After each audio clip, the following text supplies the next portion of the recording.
First responders and those associated with them, their dedication transcends mere profession. For most of them, it's a calling, a deep desire to serve, a need to be the light in the darkest moments of a normal citizen's life. Firefighters battling blazes, EMS saving lives of those who are near their end, and police officers, day in and day out, in a struggle to contend with the criminals of the world. Those who work beside them, nurses, jailers, even bookkeepers, make sure that when the calls come in for a distressed person, there's someone there to answer it and then continue the processes of their assigned department. It's an intricate and detailed dance that happens from the start of an emergency all the way to the end that involves layer after layer of public servant. These members of our society are the ones you call for help. They're the ones you feel safe with, the ones you rely on in your time of need. These are good humans. But just like a bushel of apples, there's bound to be one or two that aren't any good. The ones who use their uniform to mask who they really are. Perhaps they're a criminal themselves. Maybe they see their job as only that, a job, where negligence or apathy has clouded the vision of their duties. In this episode, as you might be able to tell from the title, I'll be talking about people who are involved in what we should consider as being the most noble of professions, who are involved in gross misconduct or worse. Welcome back to Music City 911.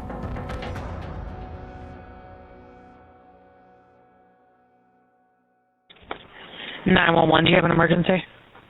Hi, yes. So I just got to my house, and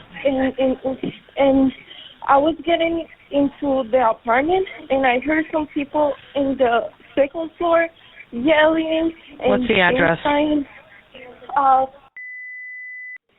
1 second, I'm sorry.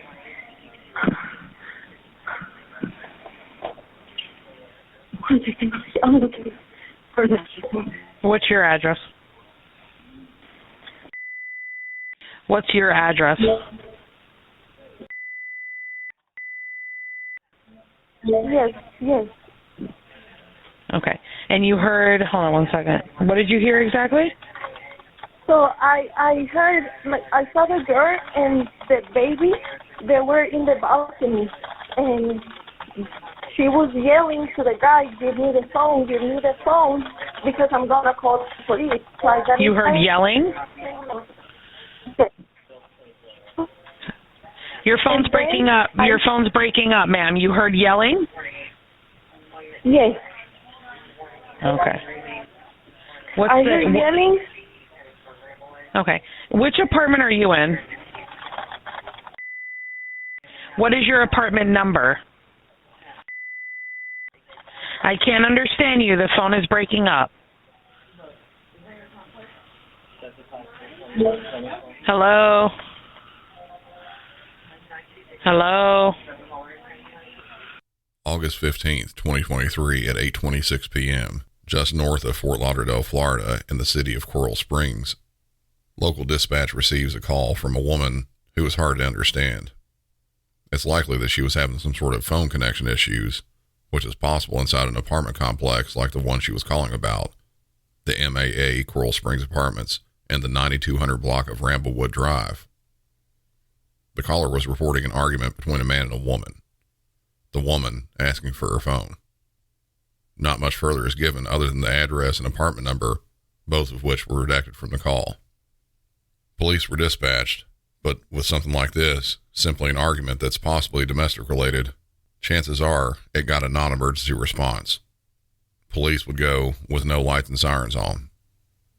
Minutes later, another call was received by someone else in the same complex. They didn't hear an argument. They heard something else. Now, what's your emergency? Hi, good morning. I'm sorry, good afternoon. I'm in, and we just heard some gunshots, like right outside the window. What's the apartment number that you live in?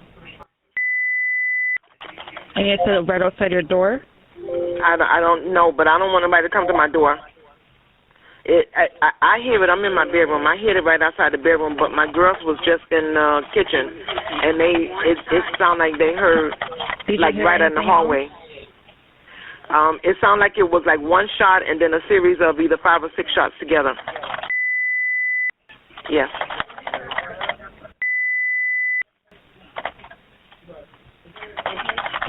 And after the gunshot, did you hear anything else? No, did you hear anything else out there? I don't know. We just got down and came in the room here. Okay. We have officers on the way while we're talking. Can I get your name? I'll let them know that you don't want to meet or anything. And what was your apartment? But I don't want them coming here. I don't want them calling me. I'll let them know that you don't want them to come to your apartment. Okay. They won't come meet with you, but just so they have a reference for where it was coming from. What was your apartment number again? Okay, they're on the way. If you hear anything else or see anything else, please before they arrive, just let us know or anything at all. But they're on the way. Okay, thank you. You're welcome. Okay, bye.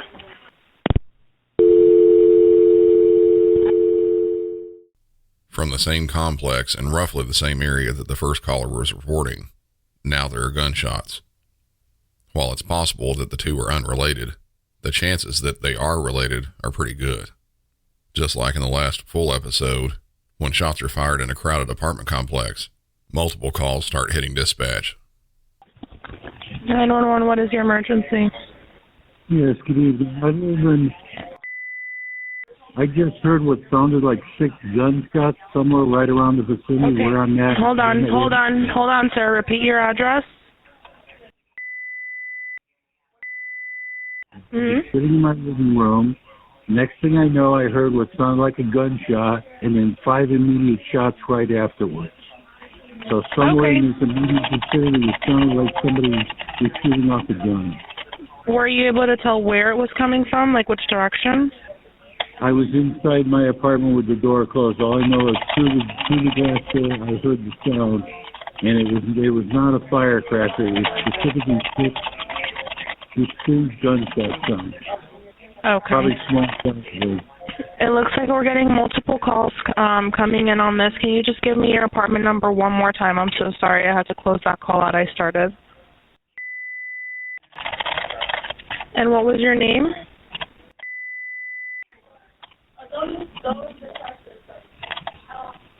Okay. All right. Thank you so much. We have the call in. Okay. We have multiple officers going to the area to check. Okay. All right. Thank you, and have your officers be safe. I don't want anybody getting injured. Of course. Thank you so much. Bye-bye. All right. Bye-bye. Coral Springs, Coconut Creek Dispatch. Hey, that sounded like, or I heard what sounded like gunshots. Yeah. Okay, we're on the way there. Did you see anything or just hear it? No, I just heard it. It was like one shot, a brief pause, and then 4 more. And it sounded very rhythmic, too rhythmic to be like a car backfire or firework. Yeah, no. We got a few calls on it. We're on the way there, okay? All right. Bye. All right, thanks. Both of the last callers mentioned a sort of rhythm to the gunshots. They hear one shot, then a series of 4 or more shots directly after that. Nothing was seen by either, though. No personal description of someone with a gun, no vehicle, nothing so far. The next person walked out to his balcony after hearing the shots and was able to report something extra. 911, what's your emergency?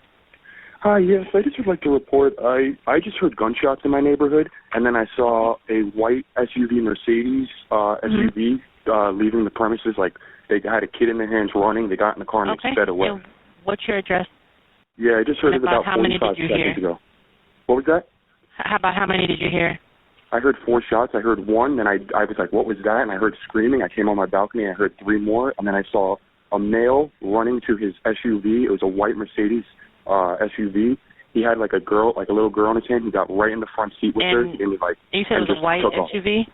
Yeah, white Mercedes. And which way did it go? It left my neighborhood. I was looking on my balcony, so it took off out of my neighborhood. And so it went out like towards Ramblewood, or? Yeah, what is the road? Yeah, it's on Ramblewood. I don't know the direction they went. I don't know if they went east or west because I can't see it from my apartment. Okay. All righty, we're definitely getting someone out there. You saw a male taking a child? Yeah, it was. I don't know if he was Spanish or Caucasian, but he wasn't African American. Okay, so he looked like a black male or white male? You said? He looked like a white male or a male. Spanish male. Okay, and about how old did the child look to be? Definitely under 4. Okay. And could you make out any clothing description at all? Yeah, he was wearing a white shirt and gray shorts. You heard that too? Okay. Yeah, it was right over there. It was gunshots. Okay. Yeah, a few of my neighbors are outside, so it was definitely that. Alrighty. So I would like everybody to get back inside, especially if they heard gunshots. Yeah, I'm on my balcony on the 3rd floor. Nobody. Okay. Oh my God, that's so scary. All right, and we are getting several calls regarding this, and we do have several officers coming to that location. Okay. Heard.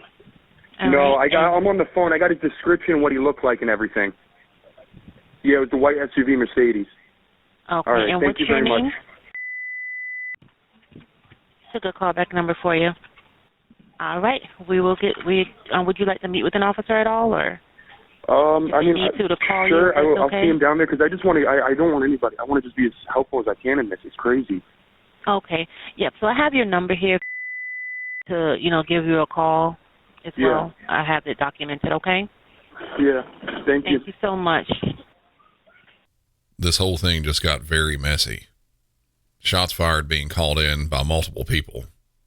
One person calling in shots fired. There's always the chance of it being false somehow. Like one of the callers saying it could be a car backfiring or something like that. Multiple people calling in and all of them reporting roughly the same thing. That's much different. Then this caller saying that directly after the shots, he sees a man running to a white Mercedes SUV while carrying a small girl and driving away fast. If I'm hearing this, my mind goes to a potential kidnapping. But we still don't know what the shots were about yet. Police are just now getting to the scene and start trying to figure out what's going on. One last caller from this phones in after the police are already there.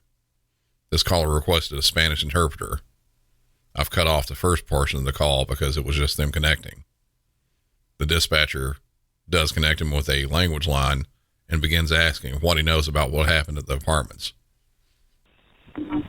Hello, thank you for calling Language Line Solutions. My name is Alejandro. My interpreter ID is 399679. Okay, thank you so much. Language Line, can you please have my caller confirm the location that he's at? Of course. Usted está llamando al 911. ¿Usted me podrá indicar la dirección de su emergencia?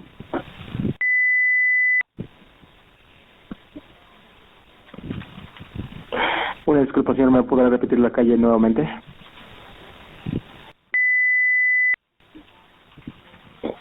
The address is...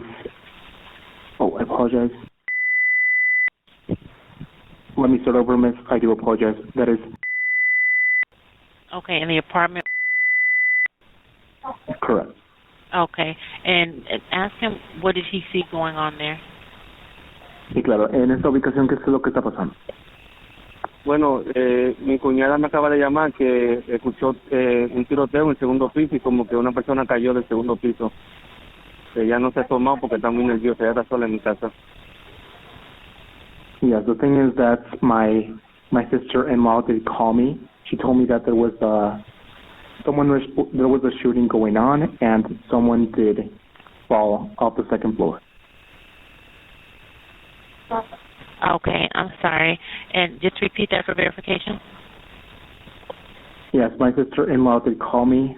She was... The thing is that there was a shooting going on and someone fell from the second floor. And she did not tell me what was going to do. She was having a nervous crisis. Okay, yes. So let him know we have several officers there that's on scene. And just verify, is he there right now or his sister lives over there? Claro. Al parecer ya han habido llamadas sobre este caso. Quisiera preguntarle si usted está aquí o solamente su cuñada. Mi cuñada está sola en mi casa. Yo estoy en el aeropuerto recogiendo a mi esposa. It will only be my in-law. She's at that location right now. I'm at the airport. Okay. Okay, and does she know which balcony she saw the person fall from, like how close it was to... Claro, ¿usted sabrá qué número de unidad se cayó esta persona? ¿En qué balcón? It would be in the same building, but we would be unsure which one it would be. Oh, okay. And what's his sister-in-law's name? ¿Cuál es el nombre de su cuñada? Okay.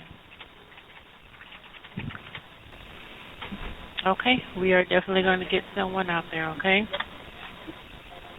Claro, definitivamente estaríamos enviando a alguien así. Ok. Entonces, si están atendiendo a alguien así, es mi cuñada, entonces. Very well. In that case, yes, my in-law. And what's a telephone number for her? ¿Usted sabrá un buen número telefónico para ella? ¿Un número de contacto? ¿Para ella? Correcto. Sí, dame un segundito. Dame el número de su hermana. Yes, allow me one second. Sam, should I change? Para... Sí. Phone number. Okay. All right.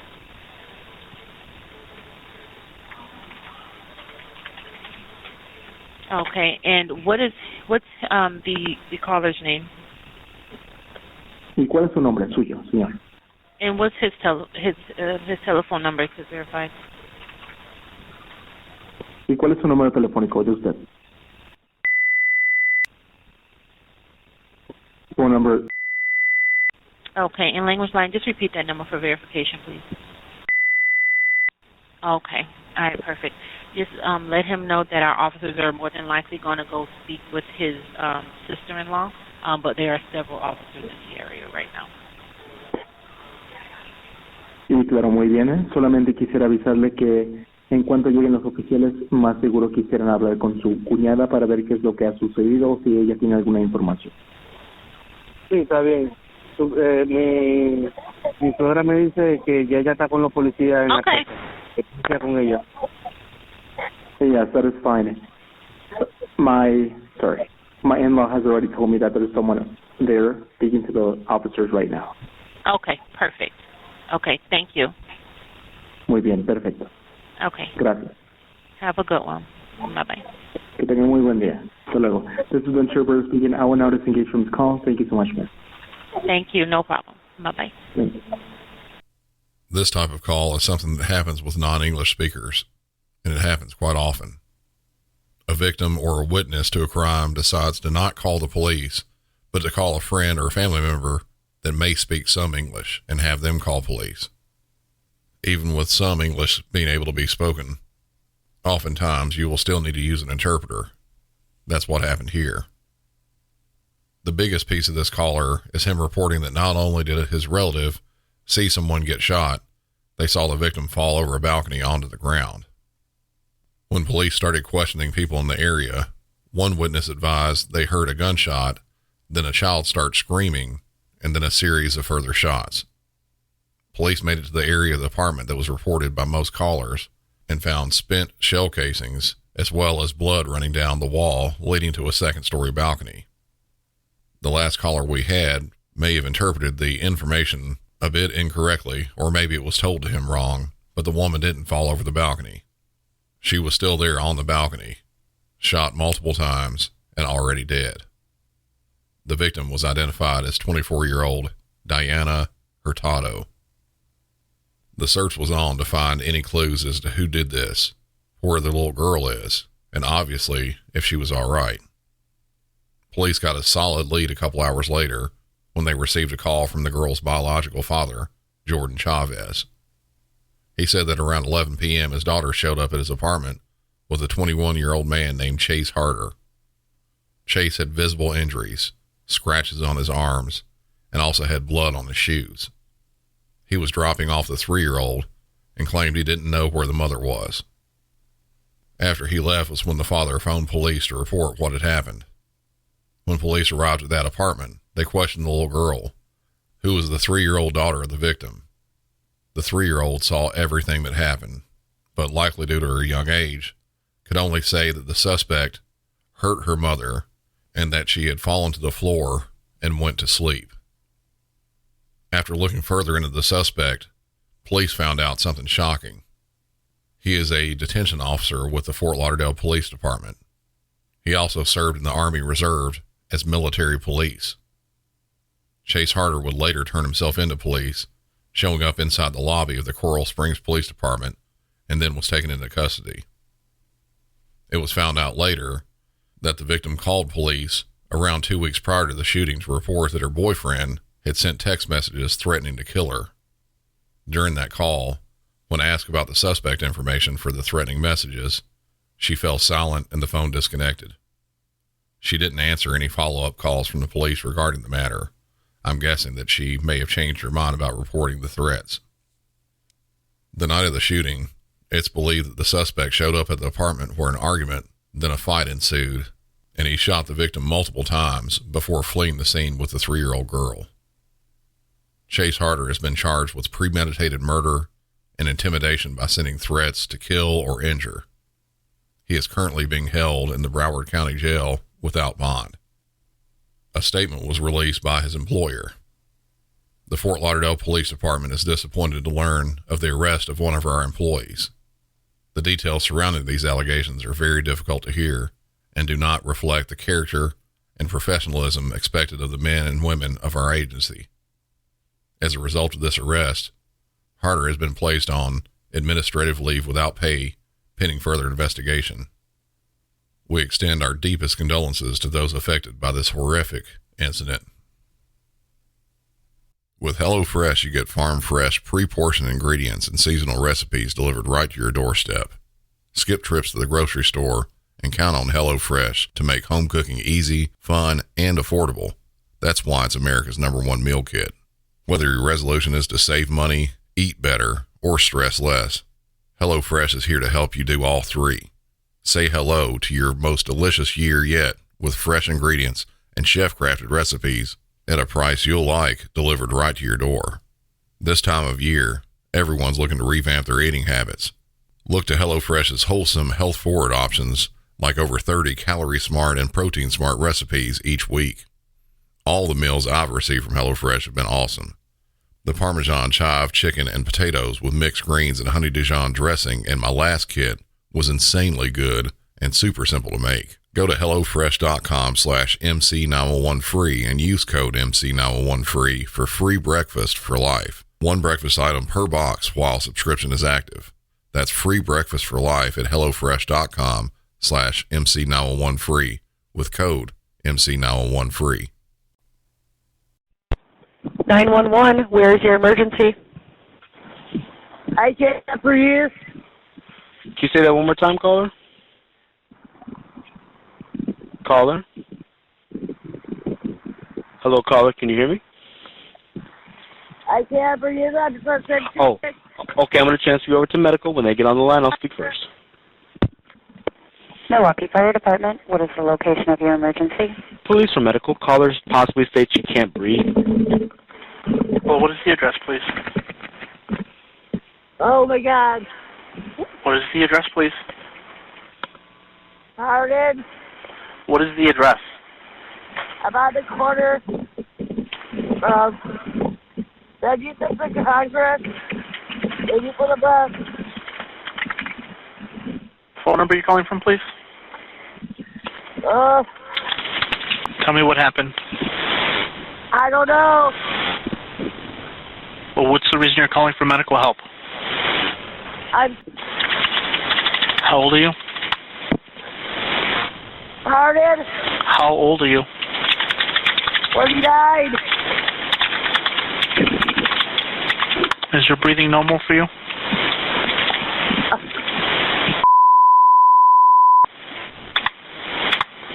Do you have a history of heart problems? Ma'am, do you have a history of heart problems? Do you have any abdominal pain? All right, so ambulance is on the way. In the meantime, do your best not to move around. Just try to rest in the most comfortable position for you. Make sure you wave down the help when you see them. If anything changes, I want you to give us a call back. Help is on the way. This call came into the 911 dispatch center in Milwaukee, Wisconsin on January 15th of this year. Milwaukee is a city roughly the same size as Nashville, so I'm sure that just like in Nashville where I dispatch, they get literally hundreds of medical calls every day. This one sounded like a very normal one. Nothing at all out of the ordinary. A 49-year-old female calling because she's having breathing problems. She didn't go into specifics about anything else that happened.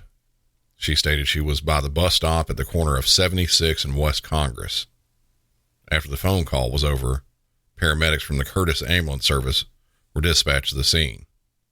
Curtis Ambulance is one of 2 private ambulance services that have been contracted out by the city of Milwaukee. In Nashville and most other cities, the ambulances are operated and staffed by city employees. Some cities, though, do what Milwaukee has done and use private ambulances in an effort to save some of the city's budget. Paramedics arrived at the scene roughly 4 minutes later, and after they said they searched the area, they were unable to locate a patient. About 20 minutes after that, dispatch received another call on 911.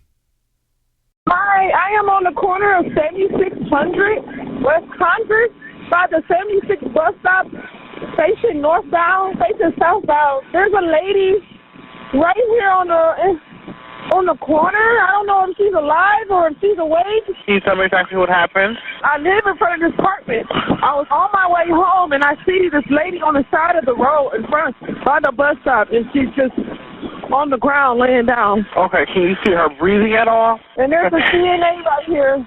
She's not. Okay, so do you think she's beyond any help, ma'am? We need emergency right now. Somebody, I called the police already. Okay, again, ma'am, there's no reason to yell. The help is started for her. I'm asking you, do you think she's beyond help? It's cold outside. Ma'am, I'm asking you, do you think she's beyond help? I mean, I'm asking you, do you think she's beyond help is stating, do you think she's beyond CPR? That's all. I'm not sure. Okay. At the same location as the first call, this caller is reporting finding a woman laying on the ground and likely not breathing. The caller stating that she's not sure if she's alive or dead. The caller also stated that the reason she was yelling was it was cold outside. It definitely was. More on that later. Paramedics and police were dispatched back to the scene where they found the original caller deceased. An investigation was started trying to figure out what happened.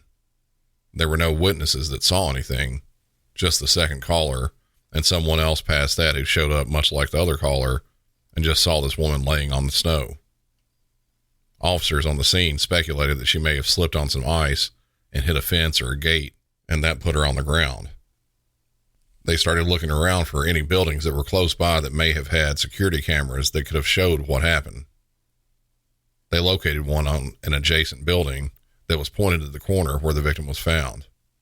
It showed her slipping just like the officer thought. And just like was reported, the ambulance showed up around 4 minutes later. According to a statement from those on the ambulance, they looked around for about 7 minutes and couldn't find her. The small piece of the camera footage I've seen shows the ambulance driving through the intersection, then turning around and doing the same thing in the other direction, but no one on the ambulance ever got out of it to look around. What's worse than that, they never even stopped. They drove past the intersection at what looks like around 15 or 20 miles an hour. Truth be told, it doesn't even look like they slowed down. The video showed one of the other callers in their vehicle rounding the corner, passing by the victim, but then stopping, reversing their vehicle, and then getting out to check on her. That person was able to see her clearly, and she wasn't even looking for someone there. She just happened to notice her laying there. The victim was identified as 49-year-old Jolene Waldroff. She was likely trying to make her way home from work and was trying to catch a bus. The weather that night was brutally cold, with temperatures hovering between 0 and -5 degrees and wind chills in the -20 to -30 range. Although autopsy results haven't been released, it's believed she died of hypothermia. After word of what happened got out, Curtis Ambulance President James Baker conducted a press conference and made some pretty outrageous statements. He claims the city's dispatchers coded this as a low priority call instead of a high priority one. From reading on the differences between the two, it seems like a high priority call has a fire truck and a medic dispatched. For low priorities, it's just the medic. The coding of the call shouldn't matter in this. What matters is that the ambulance crew didn't stop, they didn't slow down to look, and they didn't get out of their ambulance to try and locate the patient. The really outrageous statements I was talking about that he said during the press conference, the ambulance company president also said that the EMTs didn't do anything wrong and that the EMS system here worked as designed. For the life of me, I can't see how anyone could say this. If the EMS system worked as designed, as he said, the patient would have been located and transported to a warm hospital, not left in the snow, dying in sub-zero temps of hypothermia. City officials have been meeting regarding this incident and are pushing for changes in policy regarding the location of patients and medical calls. I, along with nearly everyone else that knows about this incident, am disgusted this happened. I'm hoping something like this won't happen again.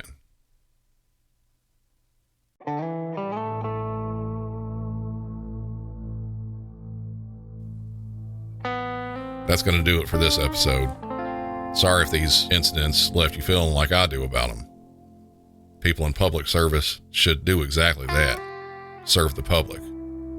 If they don't, as we have heard in this episode, the consequences can be dire. For the show, if you'd like to try to help out, and I love getting help wherever I can with the show, leave a 5-star rating and review on whatever podcast app you're listening on. Tell a friend or a family member about the show. The best recommendations I can get for the show is by a dedicated listener. Thank you all for listening and telling others about the show. Until next time, for Music City 911, I'm Brandon, and y'all have a good one.